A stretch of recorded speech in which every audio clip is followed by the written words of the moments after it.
ഒരു വീടിൻ്റെ ഭാവി സുരക്ഷയ്ക്കും അതിൻ്റെ ദീർഘായുസ്സിനും ഏറ്റവും പ്രധാനപ്പെട്ട ഒന്നാണ് ആ വീടിൻ്റെ ഫൗണ്ടേഷൻ.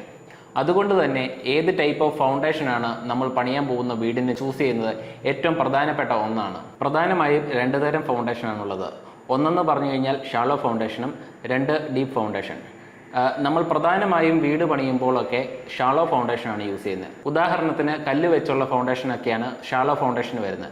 ഡീപ്പ് ഫൗണ്ടേഷനിൽ വരുമ്പം പൈലിംഗ് പോലെയുള്ള മെത്തേഡ് വെച്ച് ചെയ്യുന്നതാണ് ഡീപ്പ് ഫൗണ്ടേഷനായിട്ട് വരുന്നത്. എങ്ങനെയാണ് ഒരു ഫൗണ്ടേഷൻ ചൂസ് ചെയ്യുന്നത് എന്നത് നമുക്ക് നോക്കാം. അതിൽ പ്രധാനമായും സോയിലിൻ്റെ ബിയറിംഗ് കപ്പാസിറ്റിയും അതുപോലെ തന്നെ വാട്ടർ ടേബിളിൻ്റെ പൊസിഷൻ, പിന്നെ ആ സ്ഥലത്ത് വെള്ളം കയറുന്നതാണോ, അതായത് നമ്മുടെ പ്ലോട്ടിൽ വെള്ളം കയറുന്ന സ്ഥലങ്ങളാണോ, അതുപോലെ തന്നെ ബിൽഡിങ്ങിൻ്റെ സൈസ് അല്ലെ നമ്പർ ഓഫ് ഫ്ലോർസ് എന്നിവയൊക്കെ വെച്ചാണ് നമ്മുടെ ഫൗണ്ടേഷൻ ഏത് ടൈപ്പ് ആണെന്നുള്ളത് ചൂസ് ചെയ്യുന്നത്. അതുപോലെ തന്നെ നമ്മുടെ ഫൗണ്ടേഷൻ ടൈപ്പുകൾ പ്രധാനമായും വരുന്ന ഒന്നാണ് കോളം ഫൂട്ടിങ് ചെയ്തുള്ള ഫൗണ്ടേഷൻ.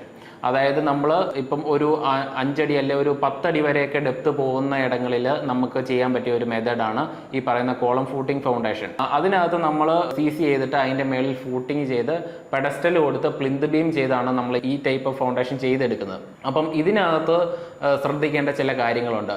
ഉദാഹരണം പറയുവാണെങ്കിൽ ഇപ്പം വാട്ടർ ടേബിൾ കൂടിയ ഏരിയ ആണെങ്കിൽ, അതായത് ഗ്രൗണ്ട് ലെവലിനോട് ചേർന്ന് തന്നെ വാട്ടർ ടേബിൾ വരുന്ന ഇടങ്ങളാണെങ്കിൽ നമ്മൾ അവിടെ ഫൗണ്ടേഷൻ ചെയ്യുന്ന സമയത്ത് കോൺക്രീറ്റ് ചെയ്ത് കഴിഞ്ഞ് പ്രോപ്പറായിട്ടുള്ള ക്യൂറിങ്ങും കാര്യങ്ങളും എല്ലാം ക്യൂറിങ് പീരീഡ് എല്ലാം കഴിഞ്ഞ് കഴിഞ്ഞ് നമുക്ക് DPC അതായത് ഡാം പ്രൂഫ് കോഴ്സ് ചെയ്തുള്ള രീതിയിൽ തന്നെ നമുക്ക് ഈ ഫൗണ്ടേഷൻ ചെയ്തെടുക്കേണ്ടതാണ്.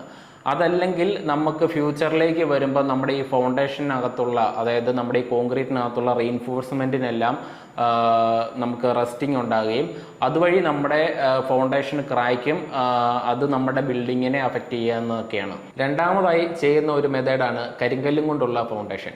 ഈ കരിങ്കല്ലും കൊണ്ടുള്ള ഫൗണ്ടേഷൻ കഴിഞ്ഞ് നമ്മൾ ബെൽറ്റ് വാർത്ത് കഴിഞ്ഞ് പ്രോപ്പറായിട്ടുള്ള ക്യൂറിങ്ങും കഴിഞ്ഞ് നമ്മൾ DPC ചെയ്യേണ്ടതാണ്. DPC എന്ന് പറയുന്നത് നമ്മുടെ ഫൗണ്ടേഷൻ്റെ അകത്ത് തന്നെ വരുന്ന ഒരു പ്രധാനപ്പെട്ട ഒരു മെത്തേഡ് തന്നെയാണ്.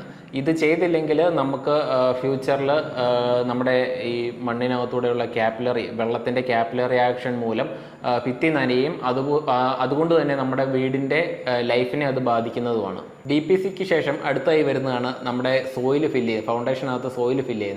അത് ഇപ്പം മണ്ണ് ഫില്ല് ചെയ്യുമ്പോൾ ചെറിയ നനവോടുകൂടി പ്രോപ്പറായിട്ടുള്ള കോമ്പാക്ഷൻ മെത്തേഡ് വഴി നമ്മൾ കോമ്പാക്ട് ചെയ്ത് പോയില്ലെങ്കിൽ ഫ്യൂച്ചറിൽ നമ്മുടെ ഫ്ലോറിൽ സെറ്റിൽമെൻറ്റ് പോലെയുള്ള പ്രശ്നങ്ങളൊക്കെ ഉണ്ടാകാനുള്ള ചാൻസുകളുണ്ട്. അതുപോലെ തന്നെ ടൈപ്പ് ഓഫ് ഫൗണ്ടേഷനിൽ പ്രധാനമായും ചൂസ് ചെയ്യാവുന്ന ഒരു മെത്തേഡാണ് മാറ്റ് ഫൗണ്ടേഷൻ പോലെയുള്ള ഫൗണ്ടേഷൻ. ഇപ്പം നമ്മുടെ കുട്ടനാട് പോലെയുള്ള റീജിയനുകളിലാണെങ്കിൽ വെള്ളപ്പൊക്കം ഒക്കെ ഉണ്ടാകുമ്പോൾ നമ്മുടെ ഫൗണ്ടേഷനുള്ളിൽ ഫില്ല് ചെയ്തിരിക്കുന്ന സോയിൽ അവിടുന്ന് തെന്നി മാറിപ്പോവുകയും അതുകൊണ്ട് തന്നെ നമ്മുടെ ഫ്ലോർ ഇരുന്ന് പോകാനൊക്കെയുള്ള ചാൻസ് ഉണ്ട്. അതുപോലെയുള്ള മേഖലകളിൽ നമ്മൾ ഫൗണ്ടേഷനോട് കൂടി തന്നെ ചെയ്യേണ്ട ഒന്നാണ് മാറ്റ് ഫൗണ്ടേഷൻ. മാറ്റ് ഫൗണ്ടേഷൻ എന്ന് പറഞ്ഞു കഴിഞ്ഞാൽ നമ്മൾ റൂഫ് സ്ലാബ് കാസ്റ്റ് ചെയ്യുന്നത് പോലെ തന്നെ റീഇൻഫോഴ്സ്മെൻറ്റ് ചെയ്ത് പ്രോപ്പറായിട്ടുള്ള സോയിൽ കോമ്പാക്ഷൻ കഴിഞ്ഞ് നമ്മൾ റൂഫ് സ്ലാബിൻ്റെ അകത്തെ പോലെ റീഇൻഫോഴ്സ്മെൻറ്റ് പോലെ തന്നെ നമ്മൾ ഫൗണ്ടേഷൻ ചെയ്തെടുക്കുന്നതാണ് മാറ്റ് ഫൗണ്ടേഷൻ പറയുന്നത്. ഇങ്ങനെ ചെയ്യുന്നതിലൂടെ നമുക്ക് സോയിൽ ഡ്രെയിൻ ഔട്ട് ആവുകയാണെങ്കിൽ നമ്മുടെ ഈ ഫൗണ്ടേഷൻ സേഫ് ആയിട്ട് നിർത്താൻ നമുക്ക് സാധിക്കും. പിന്നെ നമ്മുടെ പല പ്ലോട്ടുകളിലും പല രീതിയിലുള്ള സോയിലുകളും അതുപോലെ തന്നെ ഇപ്പം പാറയൊക്കെയുള്ള റീജിയണിൽ, ഇപ്പം സ്ലോപ്പായിട്ടുള്ള പാറയൊക്കെയുള്ള റീജിയണിലാണെങ്കിൽ നമ്മൾ ഫൗണ്ടേഷൻ ചെയ്യുമ്പം പല മെത്തേഡുകളാണ് നമ്മൾ ചൂസ് ചെയ്യുന്നത്. ഇപ്പോൾ സ്ലോപ്പായിട്ടൊരു പാറ നിൽക്കുകയാണെങ്കിൽ അതിൽ നമ്മൾ ഫൗണ്ടേഷൻ ചെയ്തെടുക്കണമെങ്കിൽ ഇപ്പം നമ്മൾ ജാക്ക് ഹാമർ വെച്ച് ഹോളിട്ട് അതിനകത്ത് നമ്മൾ റീഇൻഫോഴ്സ്മെൻറ്റ് കൊടുത്ത്, അതായത് 16 mm റോഡൊക്കെ നമ്മൾ ഗ്രൗട്ടിനകത്ത് മിക്സ് ചെയ്ത് അതിനെ ഒരു ഫൂട്ടിംഗ് ആയിട്ട് കൺവേർട്ട് ചെയ്തിട്ട് അതിൽ നിന്നാണ് നമ്മൾ ഫൗണ്ടേഷൻ ക്രിയേറ്റ് ചെയ്താണ് ചെയ്യുന്നത്.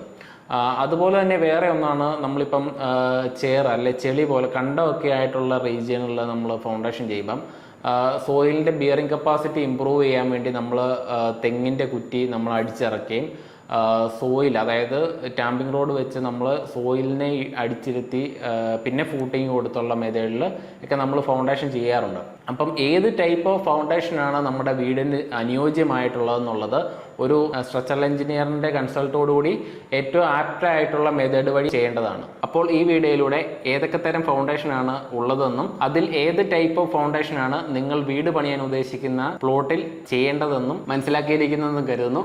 അപ്പോൾ ഇതുപോലുള്ള ടിപ്പുകളുമായി അടുത്ത വീഡിയോയിൽ കാണാം. നന്ദി.